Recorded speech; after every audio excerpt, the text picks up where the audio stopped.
So with the Marriott Bonvoy, those 5 nights, I was able to use 4 of those to book the Hotel de London edition for coming year, which is a 5-star hotel in like the Soho, Fitzrovia area of London. So really excited about that. Did hit a bit of a snag there because I thought it was like each night is 50,000 points. So I thought I was looking like for 5 nights at 250,000, but they throw in like that free night redemption, and then some nights are like 57,000 points or 63,000 points, and so I ended up having to pay about 25,000 additional Marriott points, but that still was a great deal. Like I only had to pay $100 for the annual fee and then just, pay for my school class, and I got a 5-star hotel for 4 nights. Hey there, Points people! You just heard a clip from Breanna, a student from the Points Accelerator program. Breanna has been in the points game for a few years now, and she's even booked some bucket list points trips like going to the Seychelles on points already.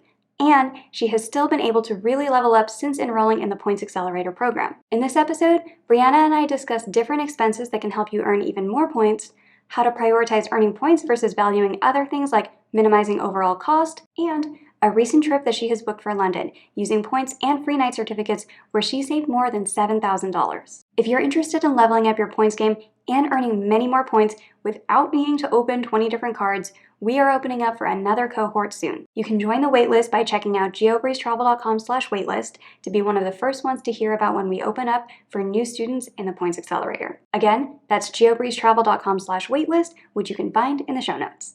And now, on with the show. Welcome to the Geobreeze Travel Podcast, a show for anyone wanting to level up their travel hacking lifestyle. I'm your host, Julia Menez. I'm a travel hacker, coach, speaker, Filipino-American ENTJ who loves solid travel gear and using shortcuts on spreadsheets. On this show, I'm on a mission to bring you travel hackers from all walks of life to help you level up your travel hacking game. We dive into credit cards, miles, points, strategy, mindset, and the secrets behind how to travel the world for next to no cost. So, let's get hacking. Do you work remotely? Go to MyPC's remote computer access software lets you instantly connect to your home or office computer's files, applications, programs, and network, just as if you were at your desk. Start now and get 20% off by signing up for a monthly subscription and earn 3,500 swag bucks, or get an annual subscription and earn 6,000 swag bucks, valued at $35 and $60 respectively. All you need to do is sign up for Swagbucks by going to geobreezetravel.com/swagbucks and then click through Swagbucks to sign up for a subscription to go to MyPC. Check out Swagbucks for even more easy moneymaker offers, and thank you to Swagbucks for partnering with this episode of the Geobreeze Travel Podcast. Hey Breanna, welcome to the Geobreeze Travel Podcast. Hi, thanks for having me. I'm so excited to have you and to hear about all of your awesome points wins since enrolling in the Points Accelerator course. Before we get into all of that, though, tell us a little bit about your background and what was life like before points and miles? What was your travel style before points? Didn't really start traveling on my own finances until maybe about 2016, and then upgraded one of my cards to a Chase Sapphire Preferred. Just felt like, oh, hey, it's a travel card. Let's see how I can do with this. And slowly got more and more points. The intro bonus allowed me to fly back to Vegas for one of my friend's weddings. So that was cool. Kind of started off slow with it. I only had 3 cards before this year and just got like maybe a hotel night here and there, couple flights, just booking through like the Chase travel portal or the Wells Fargo travel portal. And then slowly started transferring points to Southwest and got a few flights that way. And I'm just trying to continually learn about the value of points and using credit cards for everyday purchases to fun, interesting travel places. Because, yeah, I can't afford business class on my own. Yeah, it's really hard to afford business class flights just in cash. I'm always surprised when people are paying $10,000 or $20,000 for those international trips. Those are insane. Yeah, exactly. Or even just like 5-star hotels or 4-star hotels. Just getting any type of free hotel or flight is, somewhat worth it. So just, yeah, by not having to spend much other than annual fees. So yeah, it usually works out. Was there something that drove you to wanting to dive deeper into the world of points and miles? Was it just, oh, I got a couple of these flights and hotels for free. I want to see how I can really maximize it? Or was there a particular trip that you were trying to plan for? So earlier this year, my husband and I went to the Seychelles for our honeymoon, which was awesome. We did get United Silver status from taking those flights, and we got to fly the Premium Plus economy, which was really nice. Yeah, still haven't got any business or first class, but getting that was cool. Then found out like the Amex Gold card has 4x points on groceries and restaurants, which is other than rent is like my biggest expense. Slowly finding all these different analysts that talk to using points and miles on everyday spend and then also how to maximize. I think your account was the first one I found. So, kind of worked out well that I wound up taking your course When was your honeymoon to the Seychelles again? in May. All right, so you had already taken that pretty big trip before you had enrolled in the course. What was kind of your process for getting everything figured out for the honeymoon and how to do the flights and how to do those hotels? Because were you just doing everything DIY at that point on your own? Up to a small extent, I use the site TripMasters, which I think is a really great one for fully customizable flights and hotels. Like they let you pick everything, which I think is really awesome. And then from there, I think we booked through United. So, go there, add your itinerary, and then start gaining miles that way. And I think that was just kind of the understanding of like, oh, hey, with these statuses, with these cards, I probably can start taking more trips to where I'm not having to fund them completely on my own because they are expensive. Tell us more about TripMasters. They will do a full itinerary for you on points and miles. I don't know if it's on points and miles, but it's more of like the price varies by day, by hotel, by location. So I think it's interesting that way because like it'll let you pick what hotels you want completely. Say if you want to do multi-city trips or multi-country trips, you can do that. It's a really cool site for just completely customizable. I don't think they have the flexibility to use it on miles. I think that's probably more DIY. If there's a site that lets you use miles and points for customizable trips, that would be awesome. There's a couple that we mentioned in the course, like Award Logic or Point Me, where it's not completely customizable, where you'll say, okay, I'm trying to get from this airport to this airport, like New York to Paris or something. But if you're trying to get from St. Louis to Santorini, it's a little bit harder. And so we talk a little bit about positioning flights and things like that. But if somebody ever built one website that could just go from A to Z on points and miles and come up with all the answers and all the possibilities, number one, that would take so much computing effort. And number two, they would sweep the market if that existed. I think, yeah, points and miles, like these courses are really helpful because before I found out about these, it was pretty DIY. That's why, I just booked through the Chase travel portal, transferred points to Southwest, and was like, hey, look, a win, but didn't really know what to do with my points, and how to gain more, how to actually really get trips out of them rather than like, a couple thousand points a month. Yeah, I think that's a common way for beginners to start once you've earned points is to say, okay, I should use them through the portal. I get 1.25 cents or 1.5 cents per point through the Chase portal, which is totally great. And it's a great way to kind of get familiar with how to spend points and miles. But then as you do want to level up and you're like, oh, people are getting really, really good redemptions or they're spending their points in ways that I had never even thought of to do before, then that's where these types of accelerated programs can really come into play. What would you say are some of the things that really were light bulb moments for you as you were taking the Points Accelerator course, or that really just made you look at something different? I'd say like the shopping portals or the stacking points. I mean, I bought plenty of stuff online and Rakuten I used here and there, but I've been buying a lot of stuff through like the Southwest or the United shopping portals or sometimes like the dining portals as well. Syncing my Lyft to my Hilton points, Delta to Uber, that type of thing. That's been really interesting. I still haven't fully gotten into the buying groups yet, but that's probably my next step so that I'm earning more points than just basic spending. For sure. Did you keep track of how many more points that you've been able to earn in the last couple of months compared to the rate of points you were earning beforehand? Yeah, the sign up bonuses have definitely helped. Found like a fun little hack of paying for my classes with like a brand new card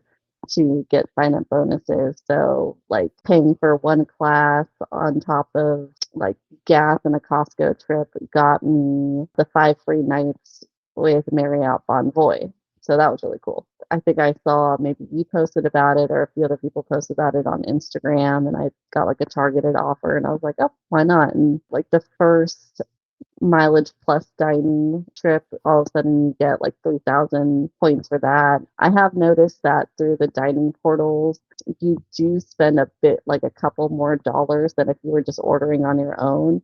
But it's worth it if you're just like, okay, for the first time, I'm going to go get 3,000 miles and then maybe once in a while use it. 'Cause if you're buying like a huge meal for a couple people, those couple bucks add up. But if you're buying one or two things and you're just like, yeah, I'll just take the couple miles, why not? Yeah, that's a good point. Where with some of these different tricks that we talk about in the course and just on Instagram, it is important to check what is your main priority. If it's to spend the least amount of money, sometimes it's not the best to use all of these different tricks because, as we all know, credit cards incentivize people to spend more than they normally would. And it is part of the game to make sure that you are earning points on things that you were going to buy anyway.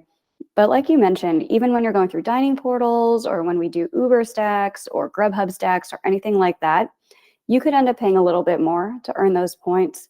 I'm personally earning a lot of American Airlines points through Rocket Miles, where I can book my hotel through Rocket Miles, and instead of earning hotel points, I can get American Airline points, which is fantastic because I don't fly with them that often. But those hotel rooms do cost a little bit more on Rocket Miles versus if I just went straight through to the hotel's website and didn't earn any points. So that's something to balance out as well. For me personally, I think it'll be worth it to get the status and a lot of American Airlines miles that I want to use for different trips coming up. It is kind of crazy how I think I first got into it even prior to the upgrading to Chase Sapphire Preferred.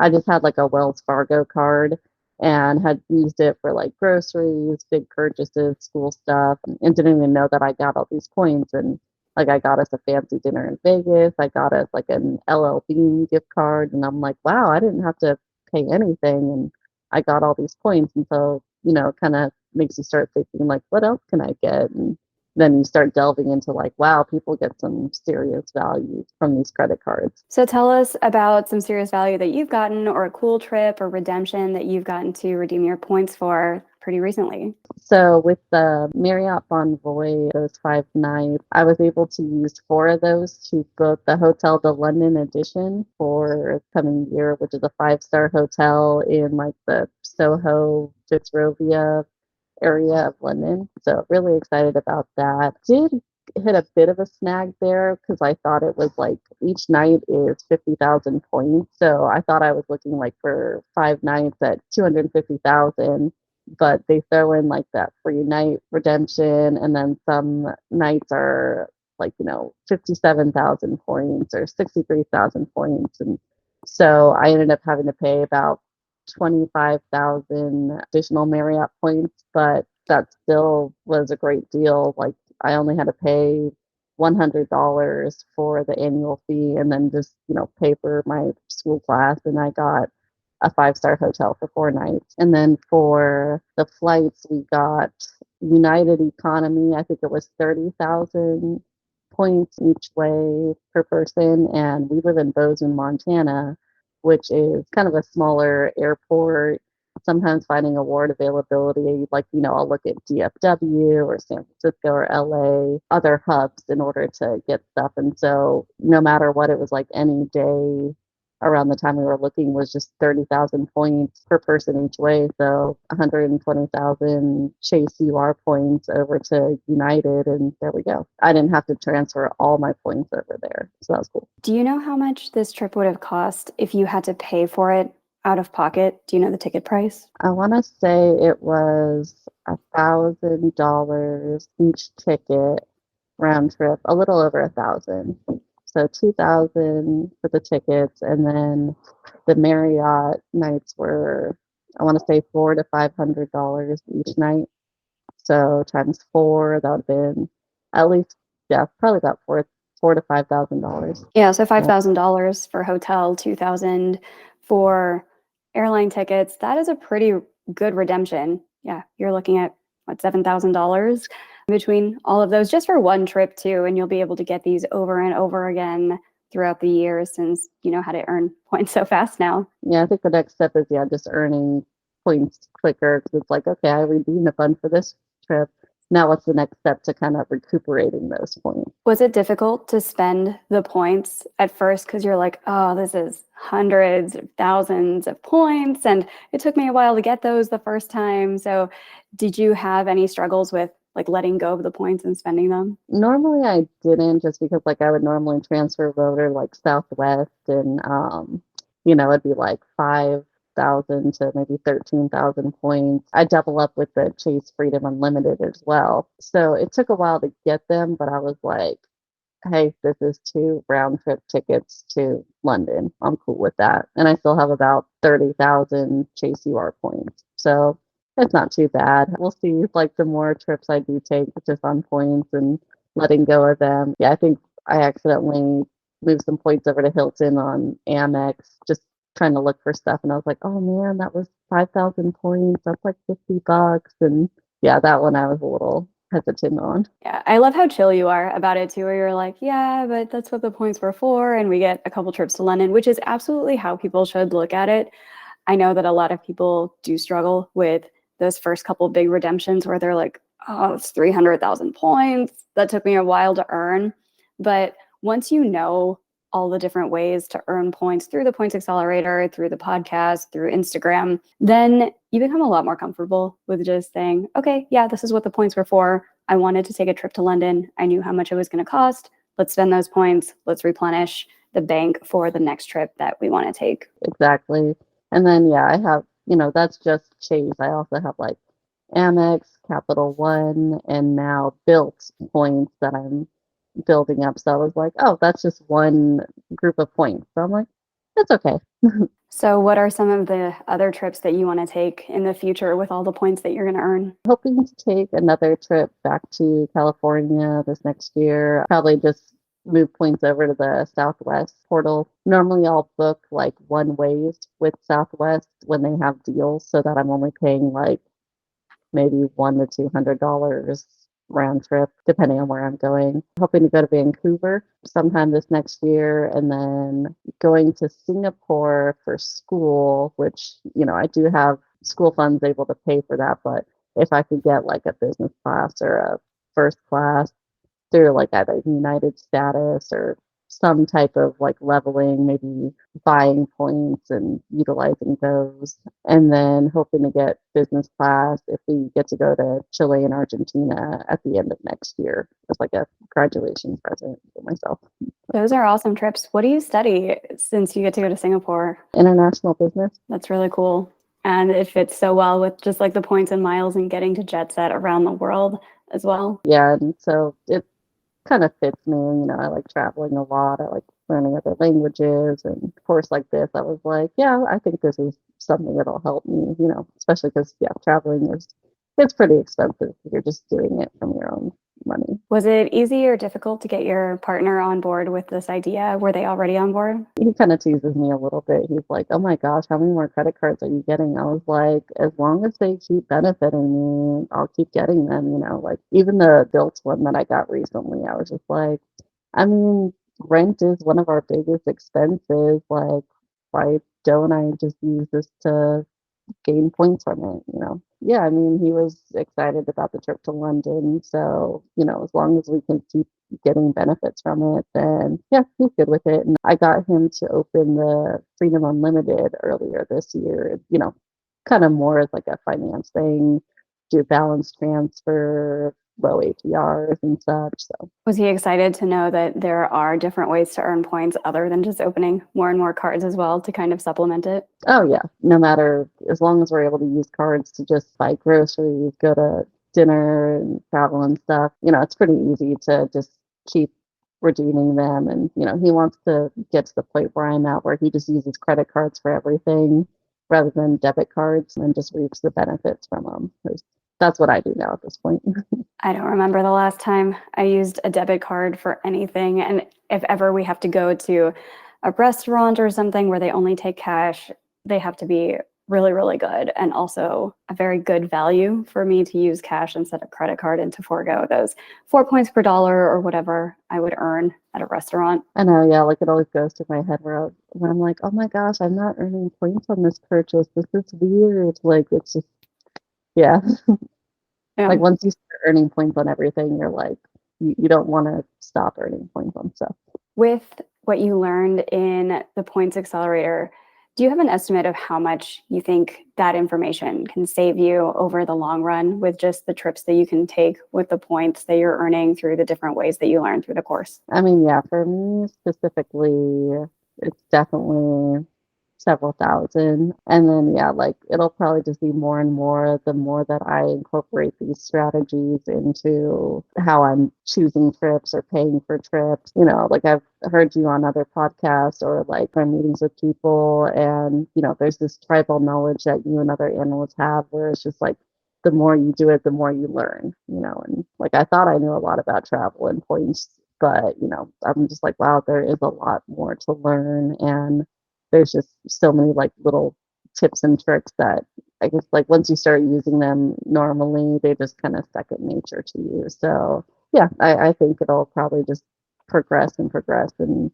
ultimately I'd like to just continue using these strategies to fund these trips. If I could do like 2 or 3 a year, that'd be great. Yeah, and 2 or 3 trips a year, and then you're saving just $7,000 alone on the London trip. If you can get $10,000 of value each year, ongoing every year, that investment really does pay for itself. The annual fees pay for themselves. Everything does just pay for itself if you work in these strategies. Oh yeah, for sure. Yeah, the Chase Sapphire has always paid for itself. The Venturex pays for itself. Still not completely there with the Amex Gold, but maybe at some point. So, with you being a student as well, how did you have time to learn all of this? Because I imagine your schedule's kind of crazy. Just kind of sat down at the computer here and there and was just like, all right, let's watch a module. Let's listen to a podcast if work is kind of slow. Or I think one time at the gym, I just kind of threw my headphones on and listened to like the Southwest podcast. Oh, also like road trips.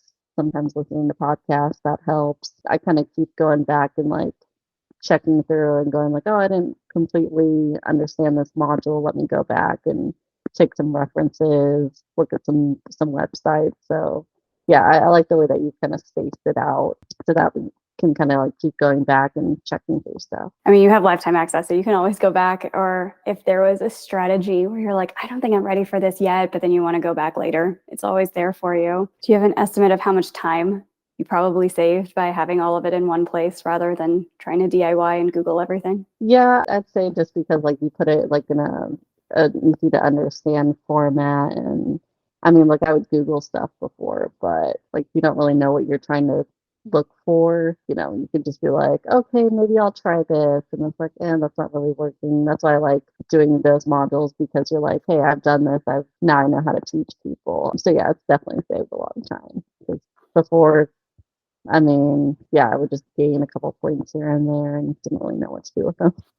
So now I have more kind of direction. That is the thing with Google, is if you don't even know what to type in there and you're just typing, how do I fly for free? How do I earn points? That's not going to tell you, oh, you should get this Marriott card. It's going to get you 5 free nights. Here's a really good hotel to spend them at the London edition. Here's how to transfer your points to United to get free flights.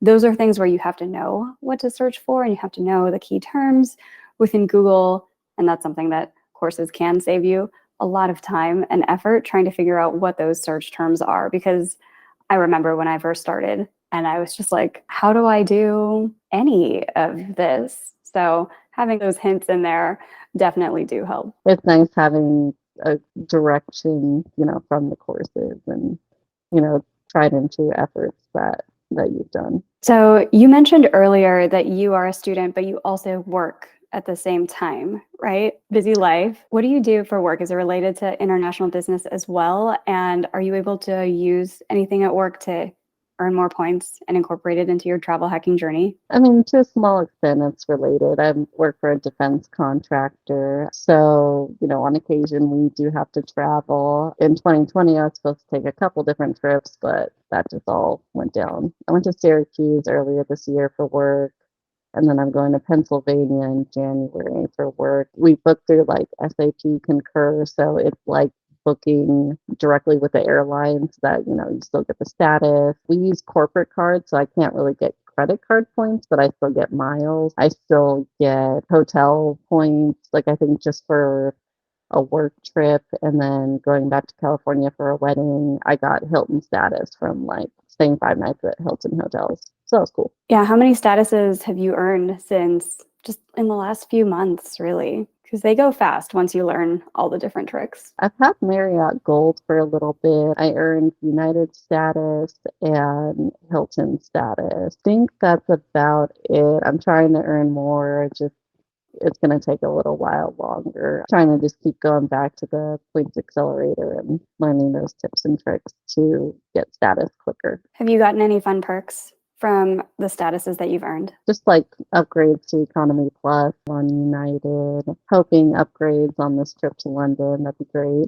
Yeah, I think just more points through Hilton. But yeah, I haven't been able to fully use all the tips and tricks, status upgrades as of yet, just with the course, just because school and work. And, when I have time to travel, yes, but, it might just take a little while longer because if I'm just working and going to school, I'm not really having time to travel often. So, like the trip to London is during a break from school, because that's like the only time I have. Did that make it harder to find availability if you're traveling during high season, or you said it was fine and it was going to be the same price no matter what? So we were trying to choose between London and Hawaii. And what was difficult about Hawaii was that the points or the miles needed could change day by day. So it's like one week it would be like, okay, it's 22,000 miles if you leave on a Tuesday. And then I'm trying to line that up with like the Marriott availability of points. And so London wound up being a bit easier because it was just 30,000 points every day. And then just kind of had to line up the hotel availability. Yeah, that was a little bit harder in trying to look for Hawaii, and breaks from school are few and far between. And so it's like when those are the only times that I can really travel, it's like, okay, just have to be picky with where we're going. Yeah, that's something that's a little counterintuitive to people is sometimes it's just way easier to get international flights on points. One of the veins of my existence is trying to get those transcontinental flights because I live in Las Vegas now, and when I have to go to New York, it's just hard to find good business class flights. It's way easier to find good flights from New York to Dubai than it is from Las Vegas to New York sometimes, which is crazy. Yeah, completely agreed. And, I think Hawaii is just in such high demand that, they know you're going to be trying to spend the least amount of miles. And so that's why it's very few and far between days that they'll offer those like really cheap days. But, or like we were even looking to go to like Amsterdam at the same time. And it's like, yep, still 30,000 miles, or, Paris or Frankfurt, still same type of thing. So I'm so proud of you and everything that you've been able to accomplish in just a short amount of time, because I think it's only been, 2 months or so since you got the course, 2.5 months, and you've already booked this amazing trip to London. You already have awesome plans for all of the other trips that are coming up with California, Vancouver, and so many other places. As you've kind of gone through your points journey, what are some of your favorite tools that you've really found helpful as well to help you with earning more points and redeeming points? I like the Capital One Venture X travel portal because I think it's powered by Hopper, which I've used quite a bit, like for just see like hotels and flight availability, like when stuff goes on sale. So it's been nice utilizing that.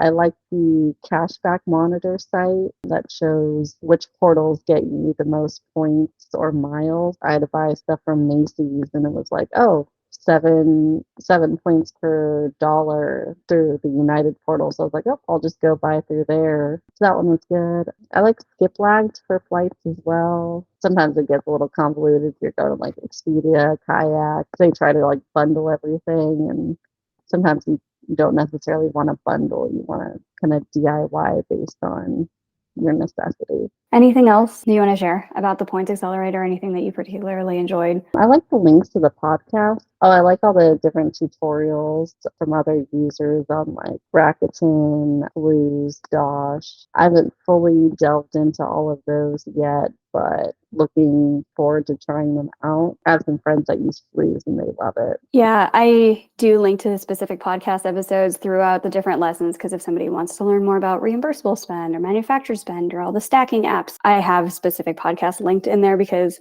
for anybody who does binge listen to all 100+ episodes that we have so far, I appreciate you. I appreciate you so much. But I know that there are people who are looking at it being like, I don't have 100 hours to spare to binge listen to this, in which case, totally cool. I understand.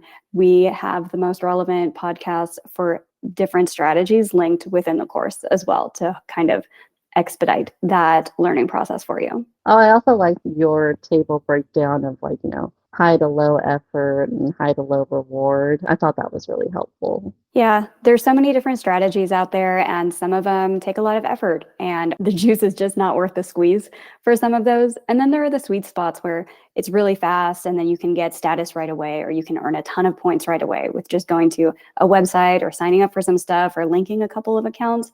Those are the real sweet spots to grab. And then there's some that take a little bit more effort, but they pay out for a while over time. And of course, the ones that are just really low hanging fruit, they just give you a couple hundred points, maybe a couple thousand points here or there, but sometimes you might as well grab them because it's easy points. So I try to organize all the different strategies into those 4 boxes so that people know which ones to go for first and which ones might be a better fit for their lifestyle. So I'm glad to hear that you enjoyed that as well. Yeah, it was really helpful. Thank you for that. Of course. Well, thank you so much, Breanna, for coming onto the show and sharing your experience. I'm so excited to hear about your trip to London once you have taken that, and also just to hear about all of the trips you have in the future with California and Vancouver and everywhere else that you're going with points, since you are going to be earning so many more points so much faster in the coming years. Thanks so much for the course. Really appreciate your knowledge and helping take like this little niche hobby and really helping people afford to take all these awesome trips with them. Anytime. Thank you so much.